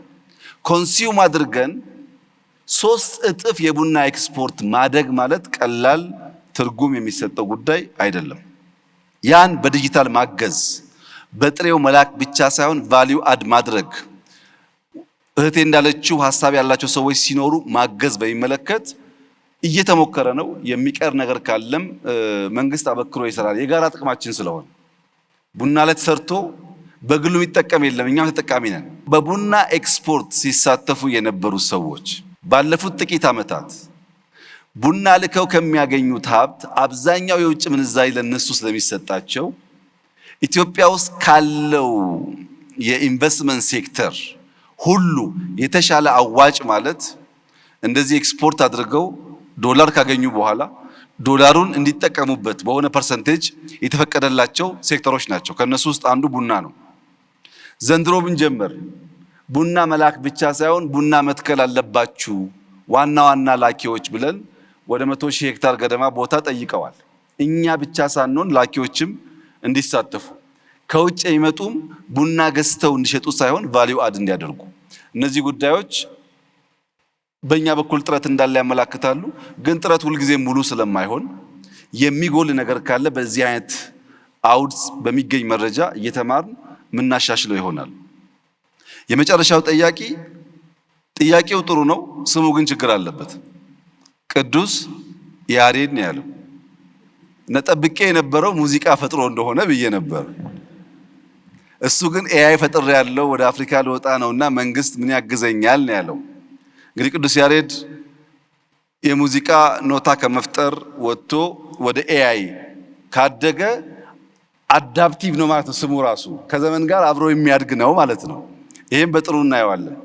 የኢትዮጵያ መንግስት ቅድም እንዳነሳሁት ከኢትዮጵያ ማርኬት አልፈው ወደ አፍሪካ ማርኬት ምርቶቻቸውን የሚወስዱ የቴክኖሎጂ ኩባንያዎች ካሉ በሙሉ አቅሙ ድጋፍ ያደርጋል። በሙሉ አቅሙ በገንዘብም የኛ የውጭ ጉዳይ ሚኒስቴር ዲፕሎማቶችና አምባሳደሮች ልክ መንግስት እንደሚያገለግሉት ቴክኖሎጂ ኤክስፖርት የሚያደርግ ግለሰብና ቡድን ካለ ኢኳሊ ሰርቭ ያደርጋሉ። ዋናው የምንፈልገው ወጣቶቻችን ከዚህ ከጠባቡ ገበያ ቅርምት ወጥተው ወደ ሰፊው ገበያ እንዲደርሱ ለማድረግ ነው። በድምሩ ግን ወጣቶች ኮንሰርን መሆናችሁ ማንሳታችሁ ተገቢ ሆኖ ትንሽ ቢታይ የምለው ጉዳይ የኛ መንግስት ታለንት ኢንፍራስትራክቸር ብሎ ያምናል። ልክ ድሮ መንገድ ለአንድ ሀገር እድገት ወሳኝ ነው፣ ቴሌኮም ኢንፍራስትራክቸር ወሳኝ ነው እንደሚባለው ታለንት ከሃይዌይ ያላነሰ፣ ከኤሌክትሪክ ያላነሰ፣ ከቴሌኮም ያላነሰ ወይም የበለጠ ወሳኝ መሰረተ ልማት ነው ብለን እናምናለን። ይህም በማመናችን ምክንያት አንደኛ ሰመር ካምፕ የሚባል በአርቲፊሻል ኢንተለጀንስ በኢንሳ በመቶ የሚቆጠሩ ሰዎች በየዓመቱ ወደ ተቋሞቻችን ገብተው ተምረው እንዲወጡ ማድረግ የጀመርነው ታለንት ላይ ኢንቨስት ማድረግ መንገድ ከመስራት ጋር እኩል ነው ብለን ነው። ሶስተኛው ጥያቄ ምን አለ? የኢንሳ ታለንት ዲፓርትመንት ውስጥ የሰራውና የራሴን ፕሮዳክት ያወጣው ሰው ነኝ አለ። ኢንሳ ውስጥ ልክ እንደ ሌሎች ዲፓርትመንቶች ለታዳጊዎች ለታለንት ተብሎ የተዘጋጀላቸው ቦታ፣ አስተማሪዎች፣ ሪሶርሶች አሉ። ስራዎቻቸውን በእውቀት ታግዘው እንዲያወጡና ራሳቸውን ይችሉ የሚያስችል። ሶስተኛ በአብሮት ላይብረሪ በየዓመቱ ታዳጊዎች ይወዳደራሉ በሮቦት በኤአይ አይታችሁ ከሆነ። ሞስት ኢምፖርታንትሊ ግን ሪሰንትሊ የጀመርነው ስታርታፕ ይህን በኩራት መናገር እችላለሁ። በኩራት ኤአይ ያዘጋጀው G+4 G+5 ህንፃ ለስታርታፖች 3 ወር 4 ወር 5 ወር እዛ ተቀምጠው መብራት ሳይሉ ቤት ክራይ ሳይሉ ኮምፒውተር ሳይሉ የተሻለ እውቀት ካለበት ቦታ እያመጣ የልጆቹን ሐሳብ ፍሬያማ እንዲሆን አብቅቶ ከፕሮዳክት ጋር ግራጁዌት እንዲያደርጉ አንድ ብር ሳይከፍሉ ማለት ነው የማድረግ ዝንባሌ በዚህ ዙሪያ ያላችሁ ሰዎች በድፍን አፍሪካ ብትንቀሳቀሱ አታገኙም። እንዲህ ያለ ነገር አታገኙም። ለምንድነው የኛ መንግስት ፎቅ ሰርቶ ኮምፒውተር፣ ኢነርጂ፣ ኢንተርኔት አድርጎ ወጣቶች ከሀሳባቸው ጋር መጥተው እርስ በርስም ተገናኝተው ለመንግስትም አክሰስ ኖሯቸው ፕሮዳክታቸውን ይዘው ማርኬት እንዲወጡ የምናደርገው ያላችሁ እንደሆነ ኢንቨስትመንት ነው፣ ግን እንደ መንገድ ግንባታ ነው። ታለንት ኢንፍራስትራክቸር ስለሆነ ኢንቨስትመንት ነው፣ እንደ ቴሌኮም ግንባታ ነው። ለህዳሴ ቢሊየንስ ማውጣትና ለወጣቶች ታለንት ቢሊየንስ ማውጣት ሪተርን ኦን ኢንቨስትመንት የሚገኝበት ጊዜ ይለያይ ይሆናል እንጂ ሁለቱም ለኢትዮጵያ በሆነ ጊዜ ያወጣንባቸውን ሀብት ይመልሳሉ። ይሄን ታሳቢ ተደርጎ የሚሰራ ስራ ነው። ሶስተኛው ክሪቲካል ጉዳይ ዶክተር በለጠ ቢያዝ ጥሩ የሚሆነው የዛሬ 3 እና 4 እና 5 ዓመት የኢትዮጵያ መንግስት መስሪያ ቤት ማለት በወረቀት ክምር፣ በተጣሉ ፕላስቲኮች ክምር ገብቶ ለመውጣት እንኳን የሚያስቸግር ኤርጎኖሚክሱ የቆሸሸ የተበላሸ ነበር ታውቃላችሁ።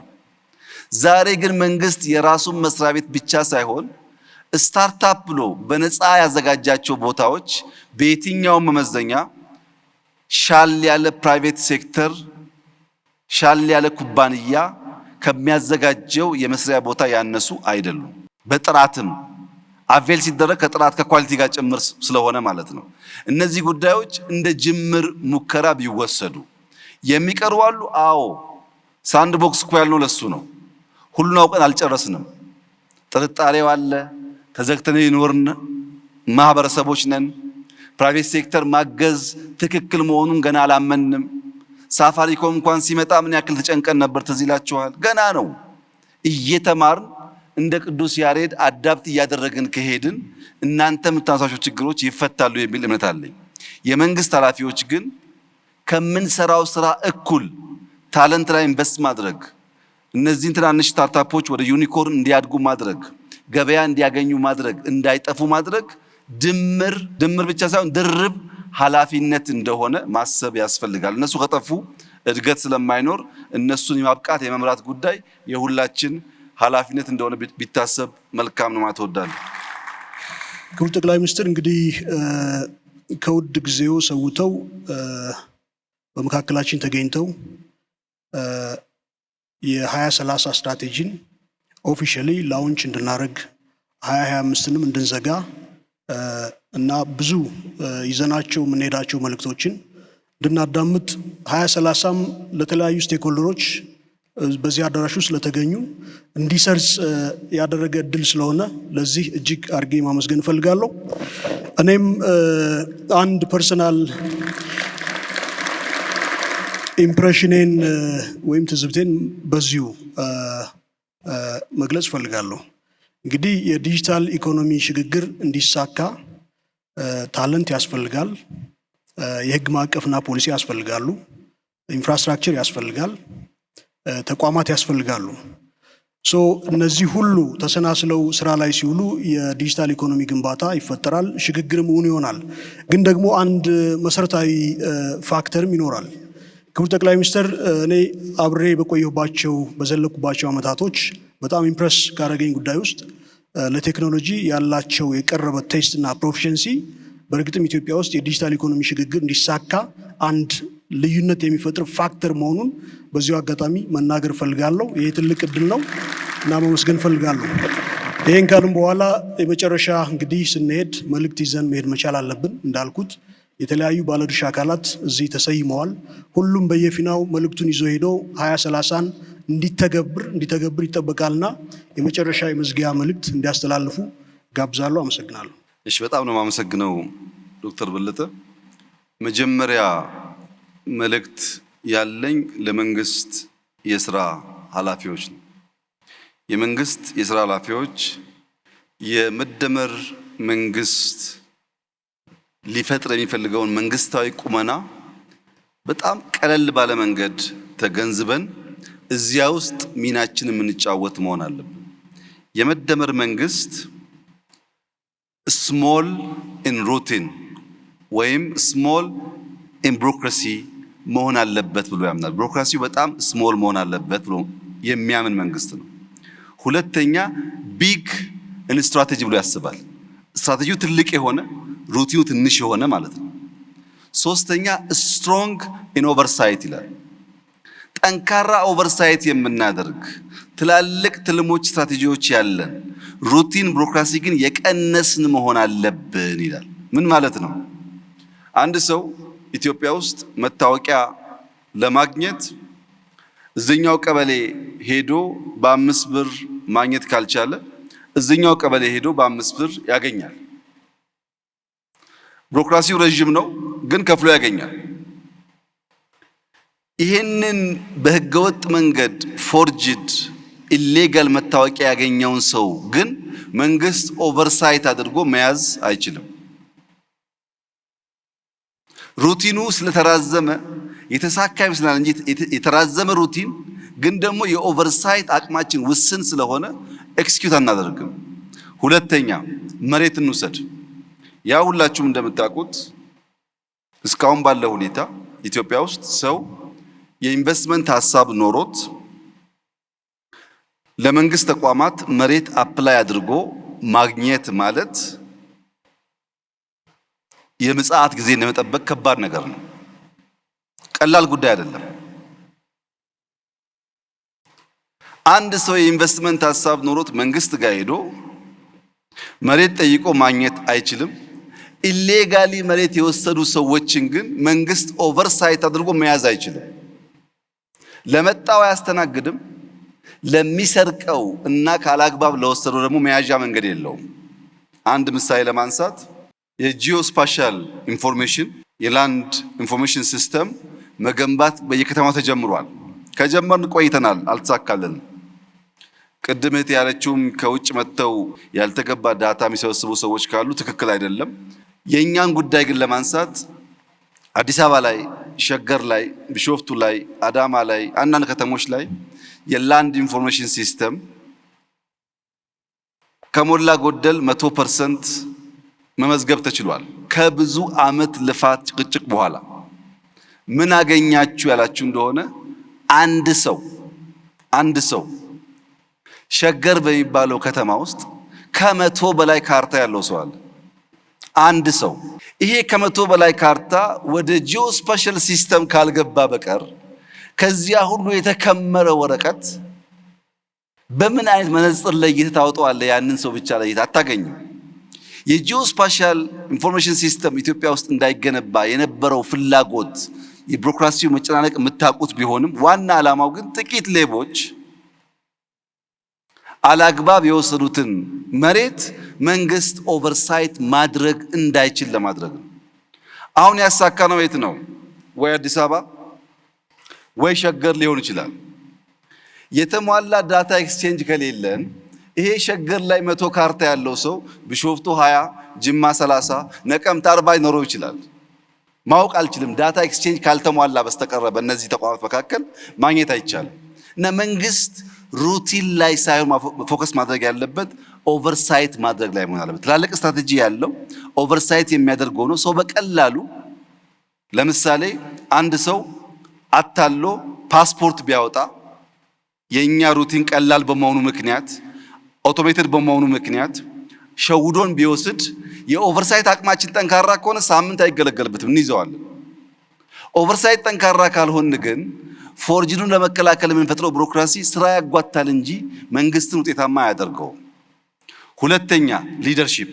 እኔና ዶክተር በለጠ የተሰጠን ኃላፊነት ለመወጣት ቢያንስ 3 ነገሮች የምናሟላ መሆን አለብን። አንደኛ ዲጂታሊ መምራት የምናስብ መሆን አለብን።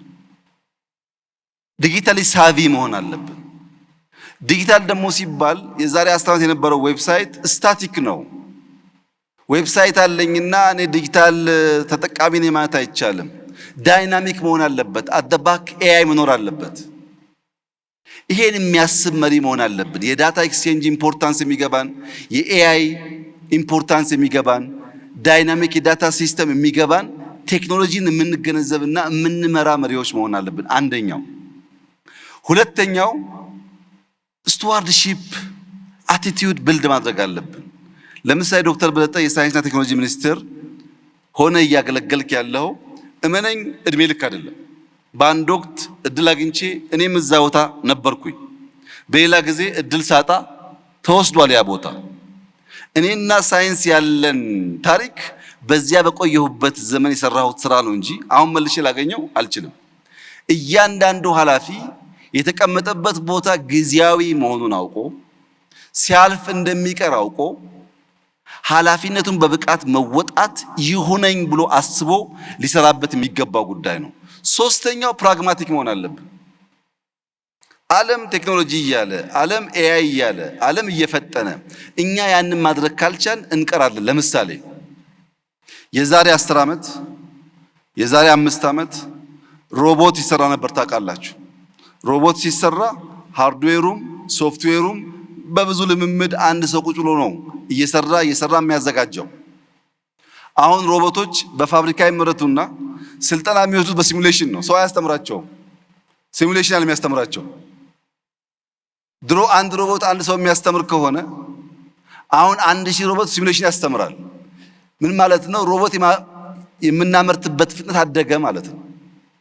እኛ እዛው ሮቦት መስራት ላይ ብንሆንና ሲሙሌሽን ማንጠቀም ከሆነ ቀረን። ወይም ድሮ ለኮዲንግ ኮሌጅ ገብተን የኮዲንግ ኮርስ ለሴሚስተር ወስደን አሳይመንት ተሰጥቶን ኤቢ ወስደን ፋይናሊ ሶፍትዌር ኢንጂነር እንባላለን። አሁንስ አንተ በቀን 2 ፈንክሽን የምትጽፍ ከሆነ ኤአይ በቀን 20-30 ሲስተም ይጽፍልሃል። ኮደር አያስፈልግም። የሚያስፈልገው ታለንት ነው፣ እንዴት እንደምትጠቀምበት ማወቅ እንጂ ኮድ መጻፍ አይደለም። ፕራግማቲክ ካልሆን አብረን ማደግና መማር ካልቻል ልክ እንደ ኢትዮጵያ ፖለቲካ እዛው 1960ዎች ከቆምን ነገር ይበላሻል። ዓለም ተቀይሯል፣ መቀየር ያስፈልጋል። የዓለም ሳይ ተቀይሯል፣ መቀየር ያስፈልጋል። ፕራግማቲክ መሆን ካልቻል የምናስበውን ነገር በፈለግነው መጠን ልናሳካ አንችልም። መንግስትና ሊደርሺፕ ሶስት ጉዳዮች አላቸው ካልኩ በኋላ እያንዳንዱ ዜጋ፣ እያንዳንዱ ወጣት፣ እያንዳንዱ ሰው ደግሞ መጀመሪያ ቢዩቲፉል የሆነ ማይንድ እንዳለው ማመን አለበት። የኛ ማይንድ ልክ ለእርሻ እንደተዘጋጀ መሬት ነው። ያን ማስተማር ግን የእያንዳንዱን ግለሰብ ፍቃድ ይፈልጋል። እኔ ራሴን ጭንቅላት ለማስተማር ካዘጋጀሁት ባስተማርኩት ልክ ይሰራል። ጭንቅላታችን ማስተማር ካልፈቀድና ካልወደድን ደግሞ ዓለም ሲሄድ እንቀራለን። ያ እንዳይሆን ይሄን ቢዩቲፉል ማይንድ በማስተማር ሁላችን ተባበር፣ በትብብር እንመን፣ በመደበቅ ሳይሆን በመተባበር እንመን። በኤአይ ዘመን መደበቅ የሚባል ነገር ስለማይሰራ እያንዳንዱ መሪ ፕራግማቲክ ሆኖ ተምሮ ጄኔሬሽን ለመፍጠር የሚሰራ ከሆነ እመኑኝ ኢትዮጵያ አፍሪካ ውስጥ የቴክኖሎጂ ጌትዌይ እና ለቴክኖሎጂ ምቹ የምትባል ሀገር መሆን ትችላለች። ያ እንዲሆን ግን እያንዳንዳችን ፈቅደን መማር፣ ለተማሩት ደግሞ አስቻይ ሁኔታ መፍጠር ያስፈልጋል። ያንን ካደረግን ዲጂታል 2030 ተአምራዊ ነገር ይዞ እንደሚመጣ ጥርጥር የለኝም። በ2036 በአፍሪካ ትልቁ ኢኮኖሚ የሚሆነው የኢትዮጵያ ኢኮኖሚ ነው። ይሄን ለማመን የሚቸገሩ በርካታ ሰዎች እንዳሉ እገምታለሁ። አልፈርድባቸውም። ለምን? ፕራግማቲክ አይደሉማ። አሁን ካለው ዓለም ጋር ራሳቸውን ለማስተማር ዝግጁ አይደሉም። ያ ባይሆን ኖሮ ዲጂታል 2025 ስንል ኢሉዥን ነው ያሉ ሰዎች ኢትዮጵያ ውስጥ 55 ሚሊዮን ሰው ቴሌብር ይጠቀማል ሲባል ሲሰሙ በጣም አስደናቂ ነገር ነው። ፋይዳ የሚባል ዲጂታል አይዲ የዛሬ 5 ዓመት 10 ሰው የሌለው ዛሬ 30 ሚሊዮን ሰው አለው ሲባል ተአምር ነው። 5 ሚሊዮን ኮደርስ ኢትዮጵያ ውስጥ እንፍጠር፣ ታለንት ላይ ኢንቨስት እናድርግ ብለን 2 ሚሊዮን ገደማ ማሳካታችን ሚራክል ነው። 2 ሚሊዮን ሰው በሚቀጥለው 3 ዓመት 2 ዓመት 5ቱን ካሳካን የብዙ አፍሪካ ሀገር ፖፑሌሽን 100% ሰው ዲጂታሊ የሆነ ነገር ማድረግ የሚችል ፈጠርን ማለት ነው። ለዚህ ነው በአፍሪካ አንደኛ ምን ሆነው ነገ ላይ ኢንቨስት አድርገን ነው። ዛሬ ባለው ሁኔታ ብቻ አይደለምና ተባብረን ኢትዮጵያን ከድህነት የምናወጣ ከችግር የምናወጣ መልኳን ውበቷን የምንገልጥ ሰርተን በታሪክ የምንታወስ ሰዎች እንድንሆን በመደመር እሳቤ በጋራ ሀገራችንን እንድናለማ አደራላችሁ ፈልጋለሁ። እጅግ አድርጌ አመሰግናለሁ። እጅግ አድርገን እናመሰግናለን። በጣም አድርገን እናመሰግናለን። ክቡር ዶክተር አብይ አህመድ የኢፌዴሪ ጠቅላይ ሚኒስትርና ያሉትን ክብር እንግዳ እንዲሁም ክቡር ዶክተር በለጠን በክብር ተቀበሉልን።